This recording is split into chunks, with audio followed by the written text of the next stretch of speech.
Il est tout juste 19h sur Aloula et c'est le journal à la une de l'actualité ce soir. Clap de fin pour la 15e édition du Salon international de l'agriculture. 70 pays et 1400 exposants ont été de la partie autour d'un thème fédérateur, Génération Green, pour une souveraineté alimentaire durable. Le bilan d'une édition de tous les records avec nos envoyés spéciaux au Siam. Zoom ensuite sur l'intelligence artificielle, l'une des inventions les plus importantes de l'humanité. Son impact est grand et elle divise entre ceux qui en louent les bénéfices et ceux qui pointent du doigt les risques liés à la suppression de certains métiers, notamment dans le domaine du journalisme et de la communication. Éclairage dans ce journal.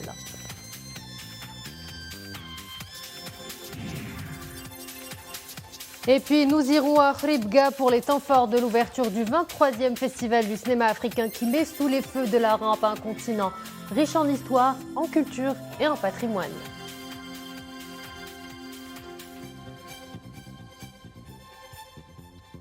Bonsoir à tous. Avant le développement de ces titres, le round-up de l'actualité marquante de la semaine avec, comme tous les dimanches, Moustapha Shemi, professeur de droit et politologue. Professeur, bonsoir. Bonsoir. Alors hier, un événement historique a été suivi par des milliers de téléspectateurs à travers le monde. Le couronnement du roi Charles III, souverain du Royaume-Uni, de Grande-Bretagne et d'Irlande du Nord, et de Sa Majesté la Reine Camilla en tant que reine consort. À cette cérémonie, Son Altesse Royale la Princesse Lalla Meriem a représenté Sa Majesté le roi Mohammed VI, le souverain qui avait envoyé un message de félicitations au couple royal dans lequel Sa Majesté le roi réitère sa fierté profonde des liens d'amitié solides et d'estime mutuelle qui unissent les deux souverains et les deux familles royales, ainsi que la coopération fructueuse. Quelle est la portée de ces relations ? D'abord, le fait que, vous l'avez dit, c'est un événement mondial. C'est un pays qui a organisé 2 événements de cette dimension en 8 mois. Premièrement avec le décès de la reine Elisabeth II et aujourd'hui avec donc l'intronisation du roi Charles III.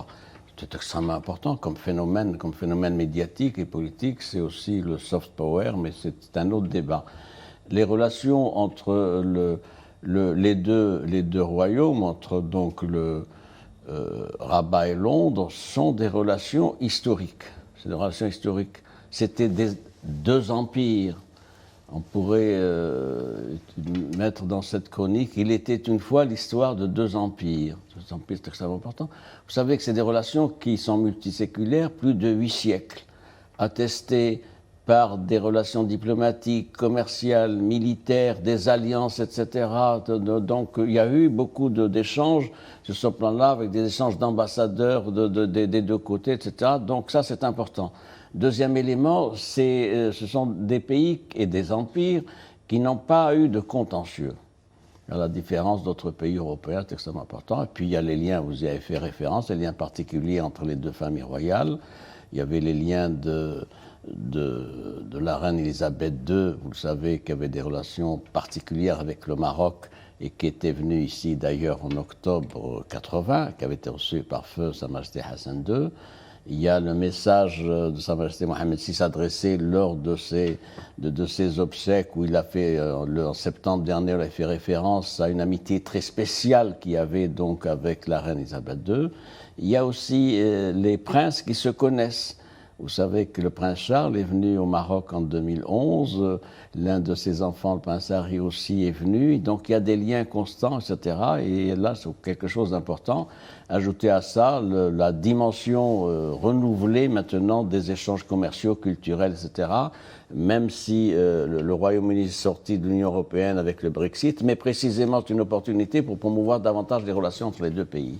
Et au cours de la semaine que nous quittons, une décision historique est prise par Sa Majesté le roi Mohammed VI, à savoir l'instauration du jour de l'an Amazigh comme jour férié national officiel payé. Une confirmation de l'immense richesse immatérielle de l'identité nationale avec toutes ses composantes essentielles et ses divers affluents linguistiques et culturels. Quels sont les symboles de la décision royale ? C'est une décision qui vient de loin, qui est l'aboutissement d'un processus, il faut le dire, de demande, de revendication identitaire depuis le début de l'indépendance. Puis l'indépendance, il y avait sur la table une revendication linguistique, culturelle, et donc il y a eu des étapes, des avancées progressives. jusqu'au discours, il faut le dire, d'octobre 2001, où le souverain a posé clairement le socle et les principes de la promotion de la Mazir. Et d'ailleurs, c'est à l'occasion de ce discours qu'a été annoncée la création de l'IRCAM.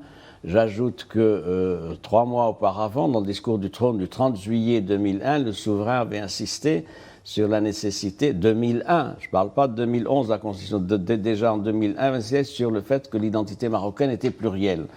Alors, c'était extrêmement important. Ce qu'il faut dire, c'est qu'ensuite ça a été constitutionnalisé dans la loi suprême de juillet 2011, avec la langue arabe officielle, évidemment, et la langue amazigh qui devient une langue officielle aussi. C'est important, c'est une consécration par la plus haute norme constitutionnelle du royaume. Alors, donc, c'est un problème qui se pose, qui est le suivant. On est passé d'une langue de terroir, de territoire, si je puis dire, à une langue nationale, une langue officielle. Le fait qu'il y ait un jour férié, c'est l'aboutissement d'un processus de réhabilitation, mais plus exactement peut-être de parler de patrimonialisation, qui se vérifie d'ailleurs dans un certain nombre de domaines. Et nous sommes passés, me semble-t-il, d'un monolinguisme de fait à un bilinguisme officiel aujourd'hui. Et d'ailleurs, ça a été accueilli avec une grande satisfaction. Maintenant, il reste à poursuivre le processus pour que la Mazir ait sa place et dans la vie administrative, dans la vie sociale, dans la vie judiciaire, etc. Il y a des choses qui sont faites. Le gouvernement a annoncé que c'était une priorité dans son programme de gouvernement en octobre 2021. Il y a là donc un processus qu'il faut accélérer. Il y a d'ailleurs un budget de 300 millions de dirhams qui a été affecté à ça. Et puis il y a l'école. Là, il y a un processus donc, qui se fait. Il y a plus de 10% des écoles qui sont concernées, avec la formation des cadres, les matériaux pédagogiques, etc. C'est enfin, nous sommes dans une situation tout à fait optimale pour ce plan linguistique et ça n'est que justice et il faut s'en féliciter. Direction à présent le Caire maintenant, professeur, où le Maroc prend part aux travaux de la réunion d'urgence du Conseil de la Ligue des États arabes au niveau des ministres des Affaires étrangères. Plusieurs questions sont à l'ordre du jour. À leur tête, la crise au Soudan. À ce sujet, le ministre des Affaires étrangères de la coopération africaine et des Marocains résidant à l'étranger, Nasser Bourita, a appelé la communauté internationale à intensifier les efforts pour soutenir le processus de la paix et de la stabilité dans ce pays. En quoi est-ce que cette réunion pourra-t-elle contribuer à amorcer une sortie de crise ? C'est une réunion, un sommet arabe qui se tient le 19 mai. Là, ce sont des réunions préparées, 19 mai, donc à Riyad, qui appelle, de ma part, me semble-t-il, 2 observations. La première, c'est l'énormité des dossiers. Vous avez fait référence évidemment au Soudan, c'est une situation tout à fait dramatique que traverse le monde arabe, et ce pays-là, qui a 7 frontières avec les pays voisins, qui connaît la crise que vous savez, et donc on ne sait pas très bien comment ça va évoluer. La communauté internationale commence un peu à se mobiliser, avec beaucoup de retard d'ailleurs, ça fait presque 20 jours. Maintenant, c'est au sommet arabe à prendre ses responsabilités. L'Arabie saoudite est impliquée, vous savez, d'autres pays, l'Égypte, tout ça, etc. Le Maroc aussi est partie prenante pour porter la voix de la modération et d'une concertation. C'est difficile et sur ce plan-là, le Maroc est à l'aise. Il y a un autre volet inscrit à l'ordre du jour, ce sommet arabe, c'est la question en Syrie, évidemment, problème de la Syrie, pour son éventuelle réadmission au sein de la Ligue arabe. Sur ce plan-là, on verra et donc c'est une situation intéressante. Deuxième observation, vous avez pu noter que l'absence pratiquement de l'Algérie dans la préparation de ce sommet arabe. Pourquoi ? C'est l'Algérie qui est présidente sortante du sommet arabe qui s'était tenu le 1 novembre dernier à Alger. Et on n'a pas beaucoup vu le président Tebboune qui n'a plus la main pour ça, puisque maintenant c'est l'Arabie saoudite qui s'affirme avec beaucoup d'autorité pour prendre en main les dossiers arabes. Et ça, c'est quelque chose qu'il fallait relever. Donc nous en sommes là. En tout cas, la position du Maroc est une position d'unité des forces arabes et qui est créer des conditions de paix et de sécurité. Message qui s'adresse à tout le monde. Professeur Simi, je vous remercie pour cet éclairage. Je rappelle que vous êtes professeur de droit et politologue. Merci à vous. Cap sur Tétouan, où le concours officiel du saut d'obstacle 3 étoiles de la garde royale a pris fin. Depuis tout juste quelques instants à la carrière hippique à Tétouan, Le point d'orgue de ce concours n'est autre que le Grand Prix Sa Majesté le Roi Mohammed VI qui s'est déroulé cet après-midi. Un prix remporté par le cavalier Jad El Guerraoui sur sa monture Virtuoso des Flaques. Le prix a été remis par Cherif Moulay Abdallah Al-Alaoui, président de la Fédération royale marocaine des sports équestres. Organisé par la garde royale sous le haut patronage de Sa Majesté le Roi Mohammed VI, chef suprême et chef d'état-major général des forces armées royales. Ce concours s'est déroulé sur 19 épreuves avec la participation des plus éminents cavaliers des clubs équestres nationaux affiliés à la Fédération royale marocaine des sports équestres. Au total, 95 cavaliers montant environ 170 chevaux se sont disputés les différents prix de ce concours.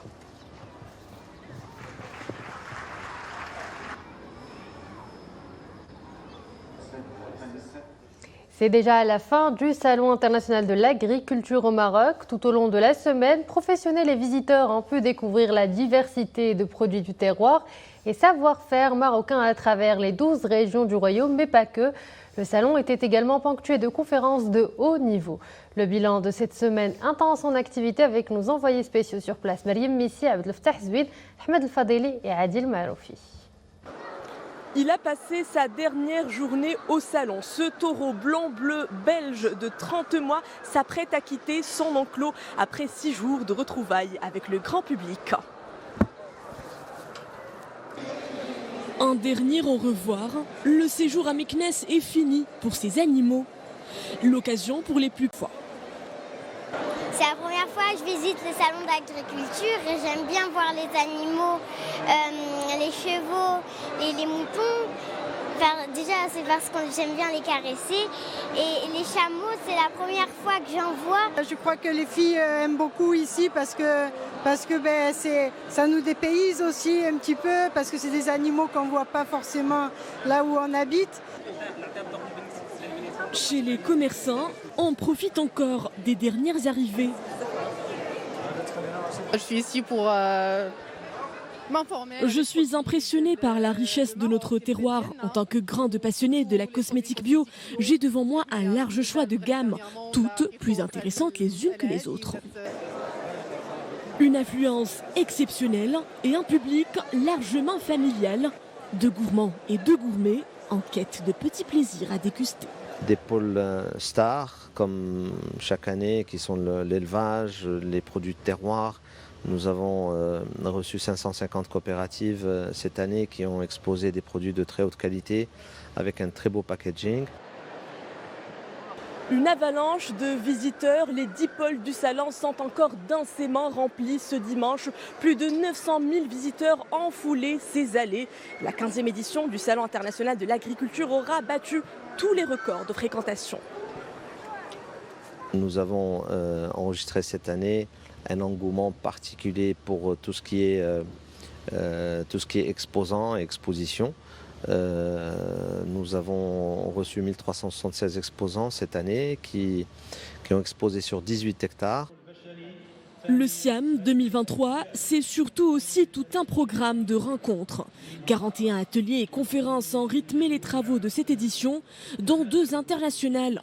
Y ont pris part quelques 800 experts nationaux et internationaux de haut vol et une trentaine de ministres africains.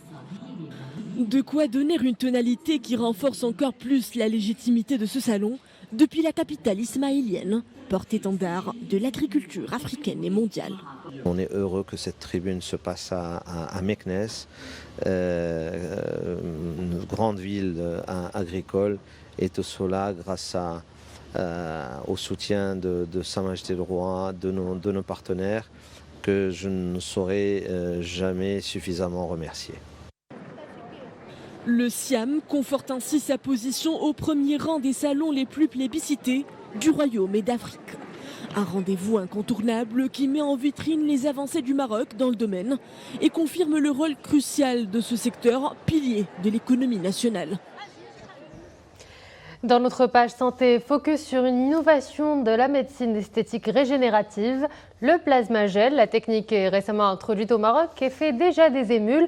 Elle consiste à extraire du plasmagel du sang avant de le réinjecter dans la peau. Un procédé naturel et sans effet secondaire. C'est un éclairage de Iman Ablou. Voici ce à quoi ressemble une séance d'injection du plasma gel, le nouveau produit de comblement. Une nouvelle révolution dans le domaine du rajeunissement facial. Une innovation naturelle, sûre et sans risque toxique, car le plasma gel provient du sang du patient. Tout le monde connaît la technique du PRP, le plasma riche en plaquettes, qui existe déjà depuis quelques années. Mais ce qui est nouveau avec le plasma gel, c'est qu'il réagit comme un booster de cellules souches. Une fois le produit extrait du sang du patient et réinjecté dans la peau, il donne un effet de rajeunissement rapide et efficace.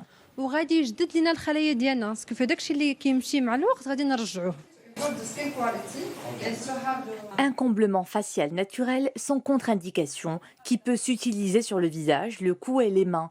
Le procédé intéresse les spécialistes de la médecine esthétique, ici en formation. Je participe à cette session de formation dans le cadre de cette innovation dans le domaine de la médecine esthétique régénérative connue sous le nom du plasma gel. C'est une technique récemment introduite au Maroc qui permet d'injecter le plasma gel dans la peau pour renouveler les cellules et donc rajeunir et lifter certaines parties du visage par exemple.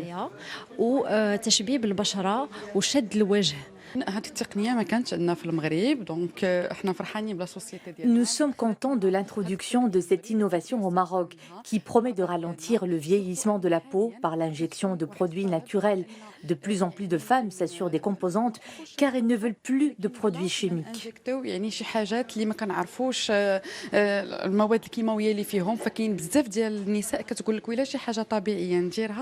Autre promesse, un effet de plus longue durée. Jusqu'à 8 mois, avec l'amélioration de l'aspect de la peau, son élasticité et sa tonicité. Couleur du ciel, retour de la canicule dans plusieurs provinces. Un temps chaud demain et après-demain. 38 et 42 degrés sont prévus à Taroudant, Guilmim, Qlaat, Saragna et Fqih Ben Salah. Le mercure grimpe jusqu'à 43 degrés à Gadiri Daoutanan, Itzgan et Tmeloul, Shtuka et Baha, Tata, Assazag, Smara, Tantan, Tarfaya, Ousserd, Chichawa, Marrakech, Souerar, Hamna, Stad, Sidi Slimane et Sidi Qasim. Braquons les projecteurs sur un sujet qui fait couler beaucoup d'encre, l'intelligence artificielle.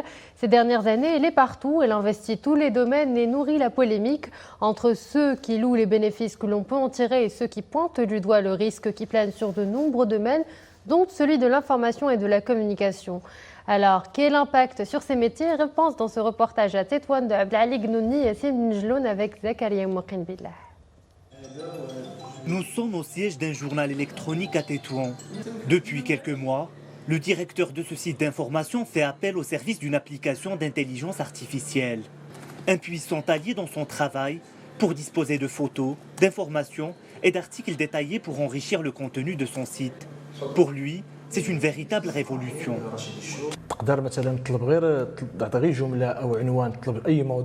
Les applications d'intelligence artificielle ont beaucoup facilité les choses. On peut demander des informations sur n'importe quel sujet et l'application nous les donne dans un format presque fini.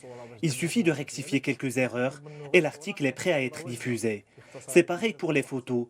Auparavant, nous passions beaucoup de temps sur des logiciels, alors qu'avec l'application, les choses sont beaucoup plus simples. C'est un précieux gain de temps. Aussi, en tant que site électronique, plus besoin d'avoir un grand nombre de rédacteurs. Des applications pour fournir des articles tout faits, des émissions de télévision réalisées grâce à l'intelligence artificielle, voilà de quoi inquiéter les plus sceptiques à cette technologie. Dans cette autre rédaction d'un journal en papier, rien ne peut remplacer les techniques de travail classiques. Alors quel impact sur les médias? Je pense que le premier secteur lésé par l'intelligence artificielle est celui du journalisme, surtout les organes de presse professionnels, car il nous est demandé de proposer des articles d'information où l'élément humain est très présent, ce qui n'est pas le cas avec les articles produits par ordinateur. هو اللي كتعطي الذكاء الاصطناعي هذه راه صدمه تكنولوجيه واي ازمه L'apparition de l'intelligence artificielle est plus qu'une révolution, c'est un choc technologique. Cependant, je pense que c'est une grande opportunité pour les jeunes et tous ceux qui s'intéressent à la technologie pour en tirer bénéfice et travailler dans ce domaine. Nous devons en profiter pour le développement de notre pays. Depuis 2016, le progrès de l'intelligence artificielle se développe crescendo, avec un fort impact dans l'industrie, les applications et les services. Une technologie qui n'est pas sans risque pour nombre d'emplois et qui pose de nouveaux défis aux utilisateurs. La dernière escale de ce journal, c'est à Khribga qui renoue avec son festival du cinéma africain, le 23e du nom. 12 longs métrages sont en lice. Au programme également de cette grande messe cinématographique, un vibrant hommage au réalisateur burkinabé Drissa Touré, une reconnaissance de ses contributions au cinéma africain. Fatna Tabout, Achoub Msaoud, Aziza Ngmar avec Maria Oued. C'est l'histoire incroyable d'un ancien chauffeur de taxi burkinabé, Driss Touré, devenu l'icône du cinéma africain. Réalisateur de l'intime, Driss Touré raconte l'histoire d'un continent où modernité et pauvreté se croisent dans les faubourgs de Ouagadougou. Un hommage rendu à un réalisateur de talent pour l'ensemble de ses fresques sociales. De lui, on retiendra le mythique Nazabul et Lada, ou l'histoire d'un petit village africain menacé de disparition à cause de la société de consommation. J'étais venu ici au moment de feu Noureddin Saïd en 84 avec mon premier long métrage.